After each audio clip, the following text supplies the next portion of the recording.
My name is Mia Farrell. I am a designer at ACO. We're here to help you love where you live, and I am here every week talking all things design with our favorite industry partners. Last week, Jeff Kucic with Engel Volkers talked to us a little bit about what to invest if you're looking to sell your home, but you've got a little bit of remodeling to do. This week, we're going to talk a little bit more about that whole love it or list it concept, but focus more on what buyers are looking for when they look into a home for the first time. Say you're taking somebody into a home, what kind of stuff are they wishing were updated? Yeah, that's a great question, and to lead into that is that wow factor, right? Absolutely. As soon as you hit that front door, do their chins drop? Do they say wow? Do you hear it? Or are they like gasping and going, oh, what do we do now? Sure. So what we've seen and what we're seeing now is the big trend is, yeah, we know that the living room and the dining room and the great room have gone away, and it's a big open area. So the big farm table maybe in the kitchen, but we all know the kitchens and the master baths are the most important. Now people are looking at those entries and they're going, what's that flooring like? What's the paint wall color look like? What's the ceiling treatment like? Now you're seeing more and more ceiling treatments, whether it's beams or natural or whatever, coming around. We're seeing, before it was just either painted woodwork or it was stained. Now we've got painted that's kind of similar to the wall color. We've got, they're blending all these really cool things, and you don't want to be too trendy in doing it. The buyers that actually buy and they say they're going to be here for a long time, they can get as trendy as they want and they can make it because Sure. They're pushing the edge because of this pandemic. We're all in our houses, and we talked about that in the last show, but the buyers that are out there looking right now to make it theirs are looking at all the aspects. Yes. Remember back when we first started doing finished basements and we did the theater room separate, and we had the bar over here and we had this over there and a billiards area. Well, now if you don't have room for a long wall of 14 or 18 feet for a shuffleboard table, you don't have the big screen, the 80-inch TV or 90-inch or whatever available for everybody to see. You've got pretty much a walk-up type bar instead of a full dedicated bar area. It's more of a gathering area, even though we can't gather. So someday we'll be back. Super Bowl parties will be back. Yes, we anticipate. Maybe next year.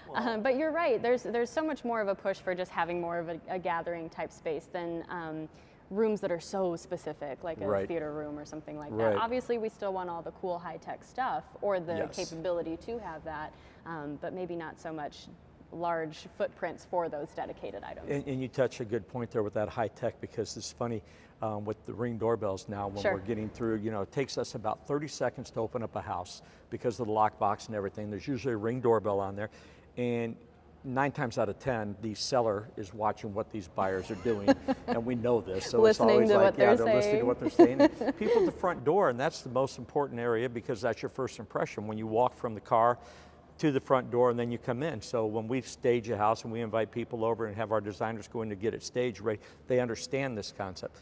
But they know that people are standing there, so they're looking for that, seller's looking for that wow factor too. Yes, yeah. So you must be very careful and not to over be, you could be happy, but don't be too sad. Right. Don't over dramatize it like, Right. oh no. Somebody might be watching. Yeah, there was one house that we were showing and we walked in and it was that red and gold shag carpet everywhere. Oh goodness. And unfortunately, I've been known to say things that I probably shouldn't. I said, well, we can replace this. And they go, why? We love it. I go, oh, well, we don't need to do Great. that. One less thing. Well, yeah, we can put that money elsewhere. Yeah, exactly. Tell me what you guys would think. I'll stay back. I'll just let you talk to it. Yeah, no doubt. And we did share with your team the flooring visualizer on our website. So in situations like that where you might have some crazy shag carpet that might want to be updated, we do have the capability to kind of superimpose that flooring so that the potential buyer can see the update. That is definitely the neat part where you guys can take that technology and show us, because I mean the first time we were doing any of this technology, I think it was Sherwin-Williams, hey, we had a blue house and we wanted to make it white Sure. or something, so they could change that. But now you have the flooring simulator, you can actually take that room and show it, whether if we were in a basement here and it was the poured concrete, or if it was slate or hardwood or whatever you wanted to make it, you could show them what it's going to look like. And because we talked about this in the past too, how many people really have vision?